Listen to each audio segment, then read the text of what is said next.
레위기 18장은 거룩한 삶을 사는 사람은 성적으로도 거룩해야 한다는 점을 알려줍니다. 레위기 18장은 20장과 거의 유사한 내용을 다루고 있는데 그 가운데가 19장입니다. 이런 점에서 18장과 20장이 19장을 둘러싸고 있는 샌드위치 구조이며 중심은 거룩을 강조하는 19장임을 알 수 있습니다.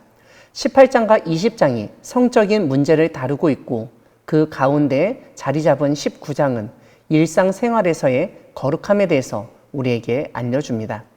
18장은 하나님이 어떤 분이신지를 먼저 알리시고 이전에 거주하던 애굽 땅의 풍속을 따르지도 말고 앞으로 살 가나안 땅의 풍속도 행하지 말라고 명령하십니다.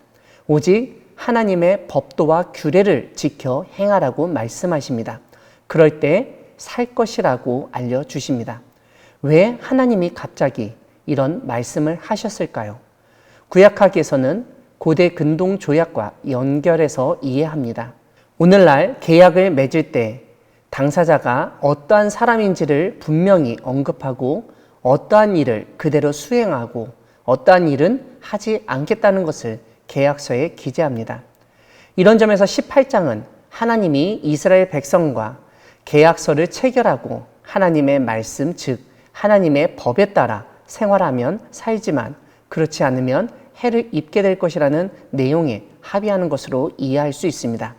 즉 계약서의 내용대로만 하면 괜찮지만 그대로 이행하지 않으면 불이익을 당한다는 데 동의한 것입니다.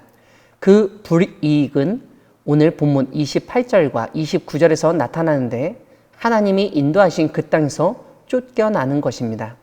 오늘 본문은 무엇보다도 성적인 문제가 계약서에서 중요한 자리를 차지하고 있습니다. 근친 상간부터 시작해서 그 외에 음란한 죄들을 열거하고 있습니다. 18장에서 금지한 이러한 성적인 죄들에 대한 징벌은 20장에 나옵니다. 다시 말씀드리면 18장은 금지된 성범죄 행위 목록을 제시하고 20장은 성범죄를 행했을 때 받을 처벌 내용을 알려주고 있습니다. 이런 점을 도표로 만들면 다음과 같습니다.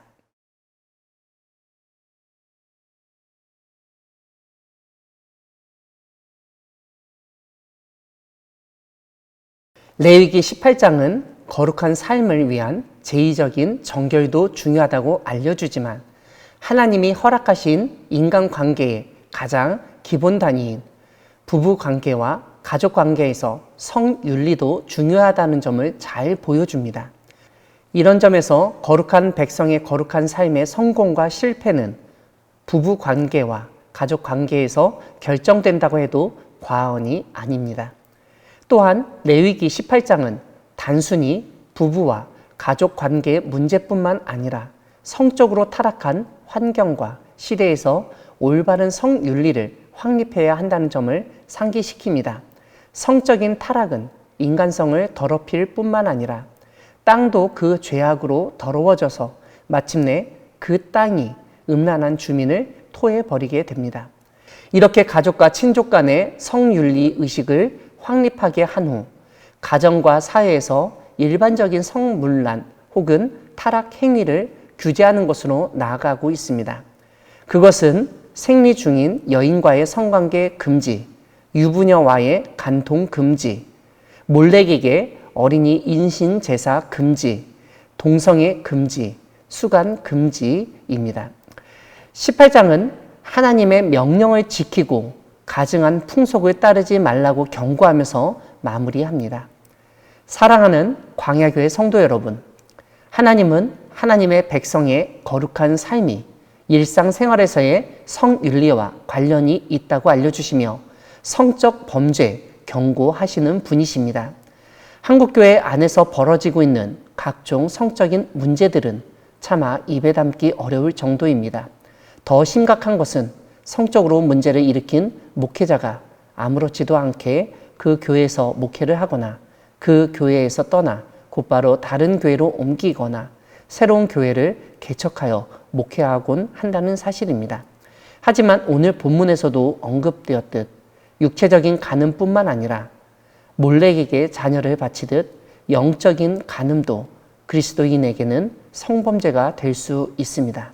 즉, 하나님 아닌 사람을 따르고 권력을 추구하고 돈에 눈이 멀고 자녀에게 교회를 세습시키는 것들까지도 목회자의 윤리 목록에 포함된 범죄 행위라고 할 수 있습니다.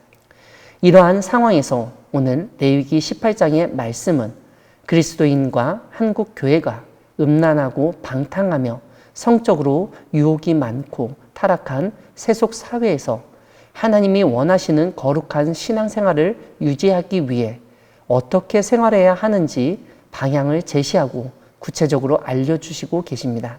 특별히 오늘 본문이 성적인 대상과 행위를 제한하고 있다는 점에서 우리의 생활에서 분명한 원칙이 있어야 하며 넘어서서는 안 되는 선이 있다는 사실을 분명히 명심하여야 합니다.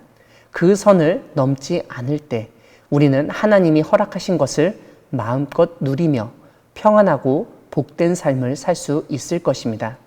주님 안에서 거룩한 삶은 부부 관계까지도 안 하는 것이 아니라 하나님이 하라고 하신 것은 하고 하지 말라고 하신 것은 하지 않는 것입니다.